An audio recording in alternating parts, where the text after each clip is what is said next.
Il faut que je respecte sa vie personnelle, puis supporter sa décision, puis l'encourager dans le processus. Êtes-vous inquiet pour lui? Dans quel sens inquiet? Est-ce que tu es son patron depuis plusieurs années, tu le connais? Est-ce que vous êtes inquiet pour Carey? Sa santé?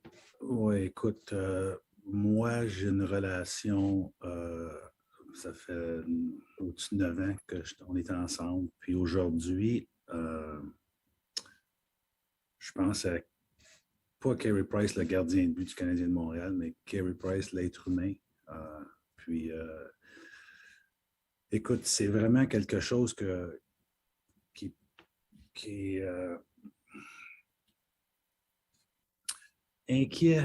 Écoute, je pense qu'aller chercher de l'aide montre beaucoup de courage. Puis, à la fin de la journée, je crois sincèrement que tout va redevenir à la normale. Mais c'est certain qu'il y a toujours une inquiétude parce que tu es proche de la personne, puis tu veux son bien. Alors, oui, inquiet, mais je ne veux pas en disant ce mot-là que ça part en voulant dire que plein de choses. C'est juste que pour l'instant, oui, j'y pense. Yeah, oui, je pense. Êtes-vous confiant de revoir cette année, Marc? Oui. Marc-André Perron. Dans les derniers mois, il y a eu plusieurs athlètes de haut niveau qui ont dû se battre avec un problème comme ça. Tu as eu Joe, il y a Carey. Je pense que toi, tu vis une pression qui est quand même assez énorme aussi. Est-ce que tu penses que c'est juste trop ce qui est demandé aux athlètes présentement ou au Marc Bergevin de ce monde? Ben non, écoute, trop. Ce que je trouve triste, c'est que aujourd'hui, avec toutes les je ne veux pas nommer juste les médias, parce qu'en général, je pense que les médias, vous avez une responsabilité, puis la majorité des gens sont très respectueux, mais il y a aussi il y a d'autres, peut-être d'autres avenues que les gens, monsieur tout le monde, peut communiquer, puis souvent on se cache derrière certaines choses qui peuvent blesser des gens, puis, tu sais, on est tous des humains, on a toutes une famille, puis on a des proches, puis ça l'affecte, puis ça peut causer plein de choses. Alors, mais ça vient aussi avec les responsabilités d'un athlète professionnel, puis on assume ça. Mais des journées comme on a vu avec Joe, c'était plus difficile que d'autres. Jonathan Bernier, Guillaume, Stu, John Lou, Harpen et Eric Eccles. Justement, Joe a fait cette démarche-là au mois d'avril. Il semble être revenu et bien en santé maintenant. Est-ce que tu crois que cette démarche-là de Joe a ouvert les yeux à d'autres athlètes, dont Carey, c'est peut-être aujourd'hui ce qui fait en sorte que Carey a dit ouais, mais c'est peut-être une bonne idée aussi que je recule. Seul Carey peut répondre à cette question-là, mais encore là, je pense que c'est un peu différent de la façon que le processus a été fait en Joe. Puis écoute, jamais les mêmes choses, jamais deux choses est pareil. Alors, encore là, je ne peux pas rentrer dans les détails pour la raison, ce qui concerne Carey Price, mais Joe a pris un step d'avant dans sa situation avec ce que lui l'affectait. Puis, encore là, c'est éventuellement, je pense que Carey pourrait répondre à cette question-là. Évidemment, tu parles de quoi, la saison, tu n'as pas de... J'ai pas, non. Je pourrais vous dire, honnêtement, c'est un minimum 30 jours. Mais ça peut être plus, je ne sais pas au moment qu'on se parle aujourd'hui. Puis ça, honnêtement, l'important, c'est pas ça pour moi et pour l'organisation. Guillaume Lefrançois. Salut Marc. Quand vous avez réclamé Samuel au ballottage samedi, est-ce que c'était lié à des doutes sur la santé physique de Price ou vous saviez que cette situation-là semblait? Oui, je sais quoi, tu me poses la question, puis je ne suis pas surpris que tu me la poses. Là. Non, ça n'avait pas du tout rapport avec ça. C'était juste moi, j'avais je voyais un petit peu, quand Carey sortait de la patinoire, son genou enflait un petit peu. Puis là, tu sais, c'était pas rien d'alarmant. Puis même, on avait fait un suivi avec le docteur qui l'a opéré. Puis il disait non, c'est très normal, mais il y avait un pressentiment. On voulait juste prendre voulait prendre des précautions. Puis toi, aujourd'hui, ça a bien tourné d'avoir été chercher Samuel au balotage. On parle de parallèle avec l'histoire de Jonathan aussi depuis tantôt. Vous, en tant qu'organisation, quand ça fait 2 joueurs comme ça qui vivent une situation pas facile en quelques mois, est-ce que ça vous amène à vous remettre en question ou du moins à voir comment vous pouvez peut-être encadrer davantage les joueurs, encadrer mieux, différemment, peu importe, pour prévenir des situations? Non, comme encore là, les cas sont complètement différents. Puis, pour nous, non, on ne voit pas quelque chose qu'on pourrait amener de différent. On supporte nos joueurs. Je pense que notre staff ici, avec Graham en charge, puis je pense qu'on est des personnes on a une relation humaine avec nos joueurs. Alors, on est toujours ouvert, puis on est à l'écoute s'ils ont des besoins. Alors, pour nous, non, il n'y a pas rien qui nous dit qu'il faut qu'on change nos approches envers nos joueurs. Marc, did this news this morning catch you by surprise at all, or is it something you thought? Yeah. No, I didn't see it coming. Pardon me? There's something you thought might be coming? Not at all. Not at all. And to be upfront with you, news came to me yesterday. So it was, it caught me off guard, yes. I know it's happened and whatnot, but you've had a lot of issues with training camp this year. With the goaltending situation now, are you happy with the way things are set up with the uncertainty of Carey, or do you think you'll need to find another goalie? Well, I think by picking up Samuel on waivers gives us today a safety valve that I'm glad we did, because otherwise I think it's other teams would have seen the need, and I don't think anybody's moving goaltenders, to replace Carey Price, but we feel with Jake, which he's done a tremendous job last year, and Sam and still Kanan at camps, to have at least for now until he's back, I think I feel comfortable to be able to start the season with these guys on our roster. Jean-Luc? Mark, would you just speak to the courage that both Carey and before him Jonathan displayed in, first of all, seeking the help to deal with what's troubling them, but also by extension making it public, which is going to help a lot of people in the process. Yes, I think to the elephant in the room, sometimes we don't say anything, and it's very personal, but I salute and I'm glad they did. And if there's other players in the NHL who have different issues, whatever that is, I think the NHL and the HLPA are really looking at the well-being of their players, and I commend them to do that. I think every Joe manager is very sensitive to that, and we are here in Montreal. And for Joe and Carey and his family, he's got kids, 3 kids, and his wife. So I think we need to support them. We need to respect their privacy and wish him the best. And like I told Martin earlier on, I believe better days are ahead for Carey and his family. Arpin, Eric, Luke. First, just a technical question. When you mentioned the 30 days, is that the minimum that you have to go into the program for, or is that basic? I believe it's the minimum you go in, and from what I was told, it's most likely be that, but it's not certain. It could be more. Just to follow up on what John asked, you played in the league a while ago. I think there's a long-standing history in the NHL of playing through pain, playing through whatever you have to play through to get on the ice and play. Having lived that yourself, how do you view this, which I would say is an improvement in terms of players being able to ask for help and being able to say that I can't perform right now and I need to get something settled? How have you seen that evolution being in the game for this time? It was always there, but I think now guys are more willing.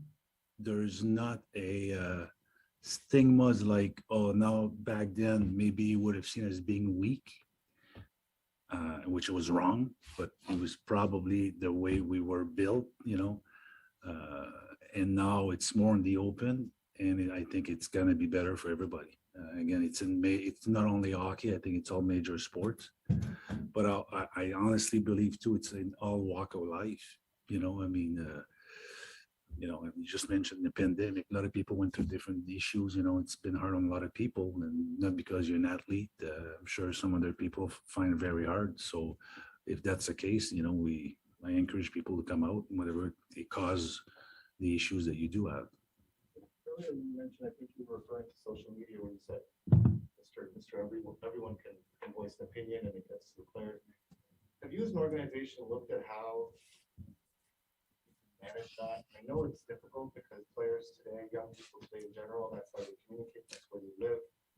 But by the same token, you expose yourself to all sorts of things. Have you given any thought to, and if you haven't, you plan on doing that? Well, it's a catch-22 because you want to promote the players. Players like to promote themselves. You know, that's players take their own. You know, they have their own media outlet that they you know I don't think it's right to me having the players and managing is you know, so they like, you know, it's across the league and it's all sport. They manage their own, and sometimes when things don't go right, they get so you know we try to you know, Paul, get involved and we educate our players, but until you have access, which we don't, which we shouldn't be that way, you know, they make their own decision, but we do, and Paul and his staff have, you know, different conversation about those, you know, those situations.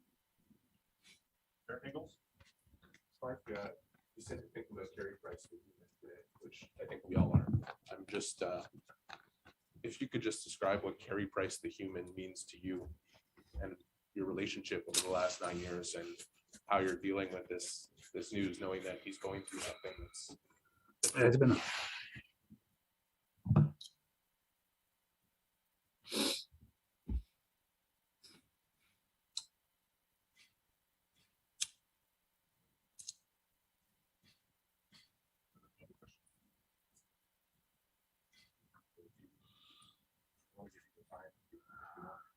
yeah, no, it's hard. Second question is this, Mark. Knowing what the athletes are going through, going back to your time, going to now, what resources are available to these players in the organization? And has it come a time where, I know you can't force help upon people, right? They have to be willing to get it for themselves. But do you think it's important to maybe have someone around, not just a sports psychologist, but someone on the mental side that would encourage players to say, you know what, I should be seeing this person regularly? Or yes, the NHL and everything is done with the NHLPA. They do talk. They come in. They already came this year. But Eric, you made a great point, and that's the key to all of it, is that the player has to be willing to admit.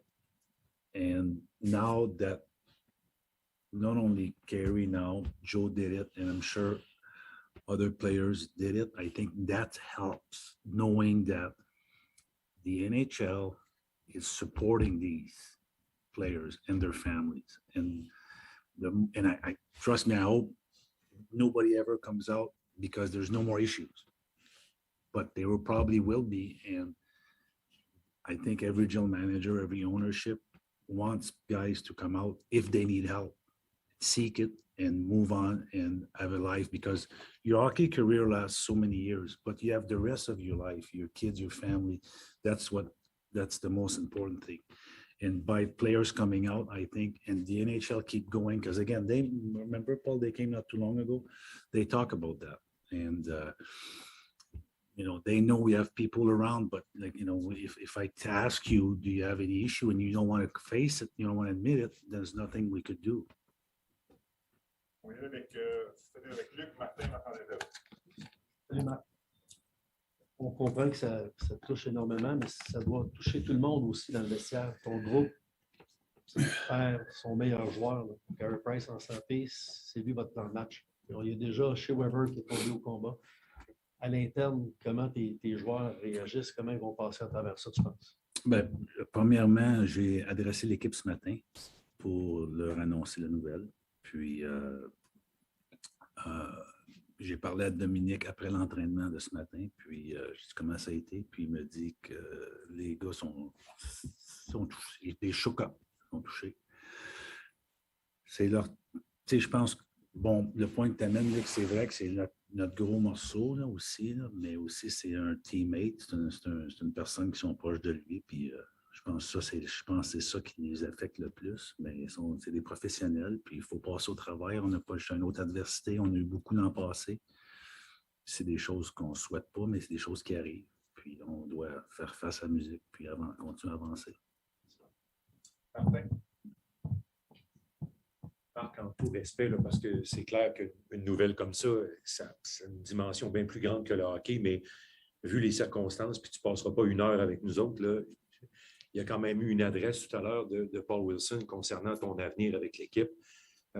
Est-ce que tu as convenu avec M. Molson, avez-vous convenu tous les deux qu'il n'y aurait pas de négociation?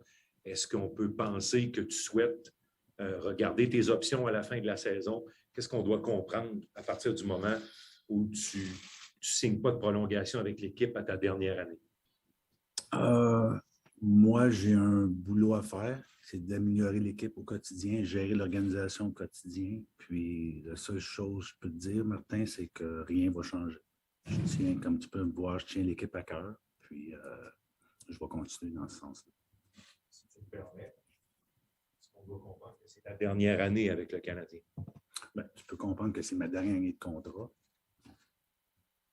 Parce que je pense que j'avais signé un entente de 5 ans. Alors, j'ai du boulot, puis on va continuer comme ça. Je vais te la poser tantôt. Je ne sais pas trop comment la poser. Il faut que je réponde si tu ne veux pas. Mais on a parlé de pression, puis il y en a beaucoup sur toi. Toi, comment tu vas? T'en penses? Ben, le top shape, le rose te va raver. Oui, non, écoute, honnêtement, j'aime ce que je fais. J'adore être gérant général des Canadiens de Montréal. C'est certain qu'il y a des hauts et des bas, mais tu as des étapes dans la vie que tu passes au travail, que ce soit quand tu as 20 ans, ou 25 ans, ou 35 ans, qui t'aident. Puis je pense que moi, je crois que je suis équipé pour passer ces choses-là. Alors, c'est certain, puis je ne vous mentirai pas, je pense que vous le savez, il y a des hauts et des bas, dans tout, que ce soit à Montréal ou à Toronto, ou à Buffalo, à Saint-Louis. Quand tu es en charge d'une organisation, tu as des responsabilités, mais je pense que moi, je crois que je les gère bien. Puis côté physique, j'ai comme une routine qui m'aide à mon quotidien à passer des périodes difficiles. Mais dans l'ensemble, je suis bien. Oui. En deux, c'est d'ailleurs Marc-Antoine, puis il y a Marc deux fois qui l'a fait. Tout à l'heure, Carey Price a parlé sur Instagram du fait que Carey voulait faire passer sa santé mentale en premier. Il était question de la pression, il était question d'évoquer les médias sociaux. Dans le cas de Carey aussi, il y a eu plusieurs blessures au fil des ans. C'est taxant physiquement de s'en remettre, mais c'est taxant aussi mentalement. Alors, est-ce que tu as constaté au fil du temps un effet d'accumulation à ce niveau-là chez Carey? Du côté physique, oui, écoute, un gardien de but qui a eu beaucoup de blessures, on sait toutes nos blessures, on tient un dossier des blessures de tous nos joueurs, puis qu'il y en a eu beaucoup, puis au fil des années, c'est certain, mais moi, ce que je voyais, puis je le vois encore, c'est un gars qui prend soin de lui, je veux dire, c'est un gars qui s'entraîne quand même, il a une vie assez relaxe, tranquille. Puis on a vu ses performances dans les séries. Alors, puis tout de suite après les séries, il y a eu sa petite procedure qu'il a faite à New York. Alors, entre le dernier jeu de l'année, qui a eu les 2 mois les 4 rondes de séries, puis sa procédure, il n'y a rien eu. Alors, c'était comme une maintenance. Puis même avec les derniers, je sais qu'on m'a posé la question sur la raison pourquoi que récemment, il n'avait pas été sur la patinoire. C'était à cause de ce qui est arrivé aujourd'hui. Non.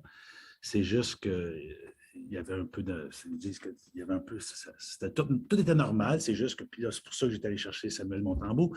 Mais à la fin, je ne crois pas que Carey,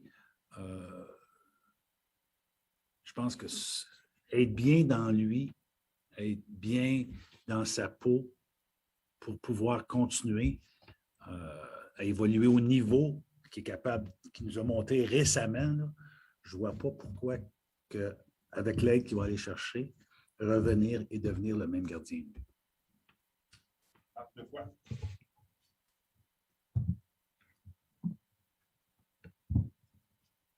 Bonjour Marc. Je ne sais pas si la question a été posée. J'ai écouté ça à la radio en conduisant. Montréal, on le sait, c'est un marché particulier, ça l'a toujours été. Mais puis toi, ben, tu n'as pas joué à Montréal, mais là, tu étais quand même dans le bouloir, comme on dit. Tu es le directeur général du Canadien. Est-ce que ça l'a atteint un sommet, autrement dit, en bon québécois? Est-ce que c'est pire que ça l'a déjà été? Est-ce que ça l'a atteint un sommet? Toi, tu vois les joueurs, tu es côtoies. Je suis certain que parfois, il y en a qui doivent se confier à toi. Est-ce que ça l'a atteint un nouveau sommet en fait de pression? Pour moi, personnellement, non. Pour les joueurs, seulement eux pourraient. Il y a des joueurs qui sont capables de prendre de la pression, comme tu mentionnes. Puis il y a d'autres qui sont plus sensibles à ça. Alors, ça, c'est cas par cas. Tu me demandes la question, pour moi, c'est non. La question pour les joueurs, je pourrais te dire en a que non. Il y en a d'autres que je suis moins certain. Mais encore là, je ne peux pas parler pour eux. Je le dis tout le temps, je dis, essayez le plus possible les personnes les plus importantes, c'est vos coéquipiers, puis les entraîneurs et moi. C'est nous qui vont vous juger et non pas Pierre-Jean-Jacques. Alors, quand même, c'est quand même difficile. Il y a toujours du bruit, même si tu veux l'éviter le plus possible. Alors, c'est eux qui pourraient répondre mieux à ça, mais tu m'as mentionné Montréal, c'est un marché quand tout va bien, tout va bien. Mais quand tout va mal, c'est pire que peut-être d'autres places. Puis, dans une carrière, comme dans une équipe, il y a des hauts et des bas. Mais le Carey Price que tu connais, nous, on le connaît, bon, quand même en surface, on ne le connaît pas tant que ça, ouais. Mais on sent que c'est un gars réservé. Puis on dit que, il donne l'impression que la pression ne l'atteint pas. Ouais. Est-ce que tu penses que c'est le cas? Oui, écoute, je pense que moi, je l'ai toujours dit, là, je vais leur dire encore aujourd'hui. Carey, c'est un jeune homme sensible quand même. Puis moi, je suis sensible. On est un peu pareil de ce côté-là. On est sensible, mais c'est pas méchant. C'est pas quelque chose de weak. C'est juste que. Puis on gère tout d'une façon différente. La façon que je peux gérer la mienne, qui gère la sienne, peut être complètement différente. Alors, mais il y a eu beaucoup de succès quand même ici à Montréal. Alors, il est capable de gérer beaucoup de choses. Puis, à un moment donné, il y a des choses au cours du temps qui est arrivé. Puis aujourd'hui ou hier, il y a plein de décisions qui avaient besoin d'aide. Alors, moi, je le supporte à 1000%. Mark, I just wanted to ask you about leadership without Weber and without Carey Price now for at least a while. And after what was such a tough grind leading into the playoffs, and you went all the way to the final,